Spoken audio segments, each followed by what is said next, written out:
This is the TV INFORM program. You're listening to simultaneous interpretation from the Russian by John Glad. Good evening. So the headlines in brief. The meeting of ministers of defense of the Commonwealth is now taking place.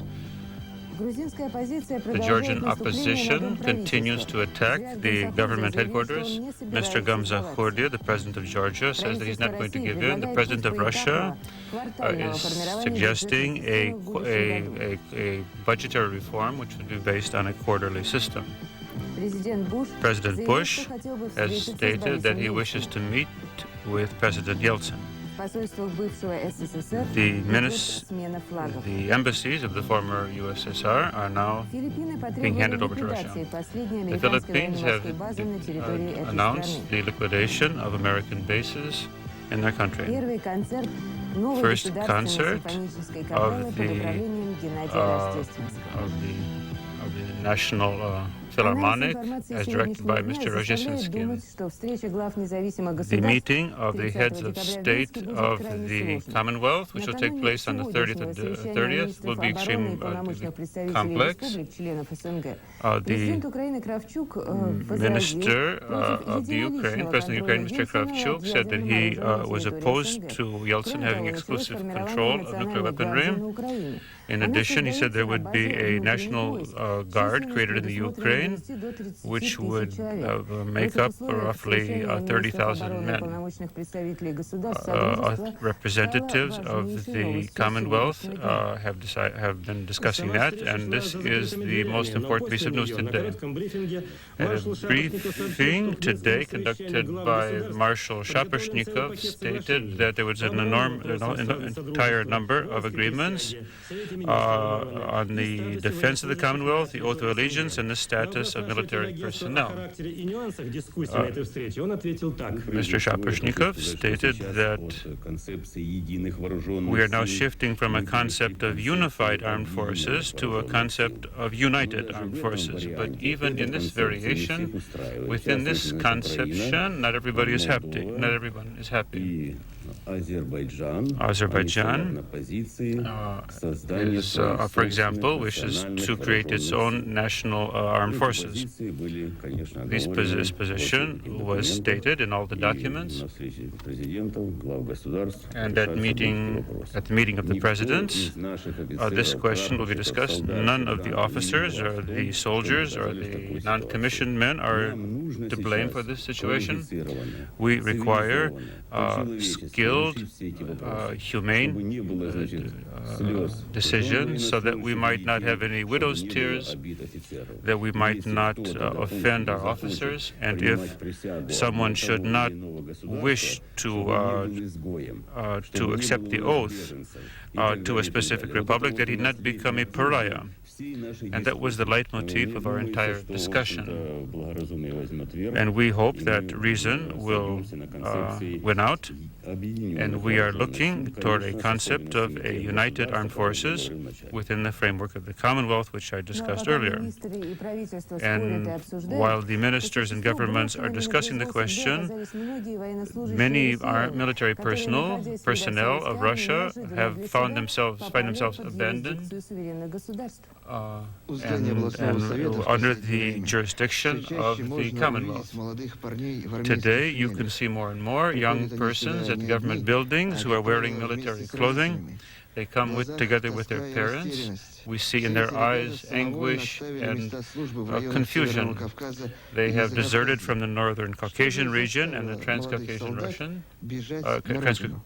region. What has induced them to desert? Why did you do that? The commanders and my friends too.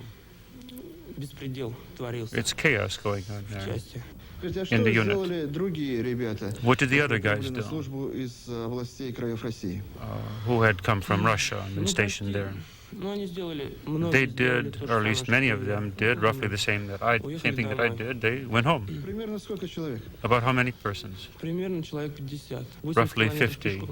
We walked for 80 kilometers just to escape this unit. The Deputy Commission on Liaison with Military Units and on creating a social safety net for the military took upon itself the resolution of the situation and distributed them to garrisons in the Volgograd region. This is Mr. Lukashev, who is the chairman. He says the situation is not being controlled, and we see a lack of consciousness of the realities. We see a disintegration of military units, and we have to do something on an emergency basis, because if we lose control over the army, this is an enormous amount of weaponry in the Caucasian region, and that will be scattered all over the country. In spite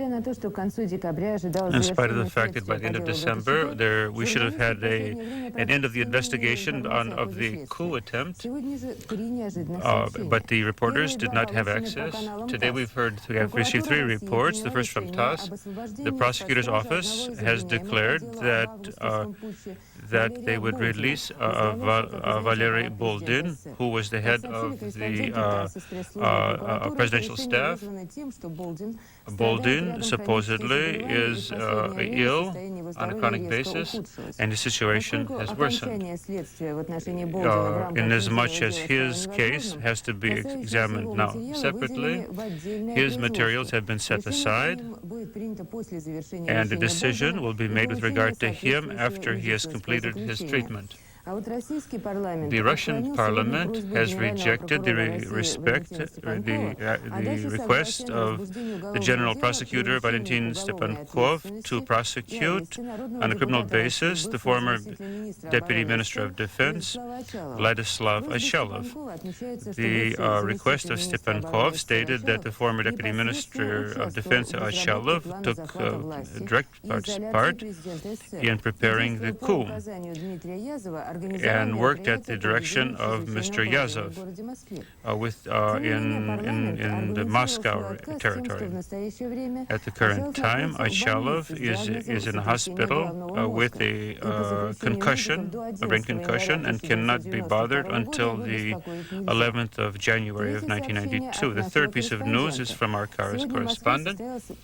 Today there was a press conference of the Commission of the Supreme Soviet of Russia on the causes of the coup. The first meeting was conducted in the beginning of October, and since then the Commission has not issued any statements.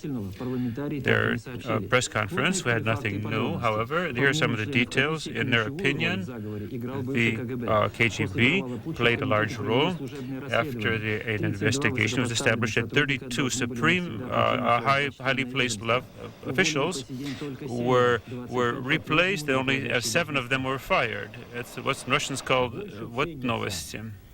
Another way, what's news for you? So only 25 of them were moved to other positions, positions of leadership. And only 7 were fired totally. So the concern for protecting the Constitution and resisted the Putsch Committee. These people were punished, and they continue to be punished. Some of them. The Commission visited Alday, and they visited the Speaker of the Parliament, who himself went to Moscow, where he was met as a president himself on 2 ZIL limousines, and Lukyanov had a special role to play. He worked together with General Varenikov and with Mr. Farosov, who went to Kiev, where he called upon the Putsch leaders to be decisive in their actions. The Commission spent only 133,000 rubles and did a good job, but since there's no one to report to, since there's no more Soviet Union, the fate of the dozens of volumes of documentation has yet to be resolved. So we're going to send the documents to all the independent states of the Commonwealth, and naturally to their supreme bodies of authority. And now, some news from the military areas. From Tbilisi, we're receiving very contradictory news. We just received an item from TASS saying that battles were still taking place in Tbilisi. This government headquarters was being attacked by the rebels. Incendiary rockets were being employed. The rebels seized the entire region, and they also took charge of the former prison. They controlled virtually the entire territory, which is adjacent to the government. They managed to storm these solitary confinement cells and release the leaders of the organization, Mitrione, Professor Jabe Ateliani, and the representative of the Democratic Party, Georgi Centuri, and other persons who were accused of criminal complicity. They literally knocked a hole in the governmental building, and military, our armed troop carriers are shooting point blank into the windows of the government headquarters. There are 43 persons killed and 265 wounded in Tbilisi. They continue to receive humanitarian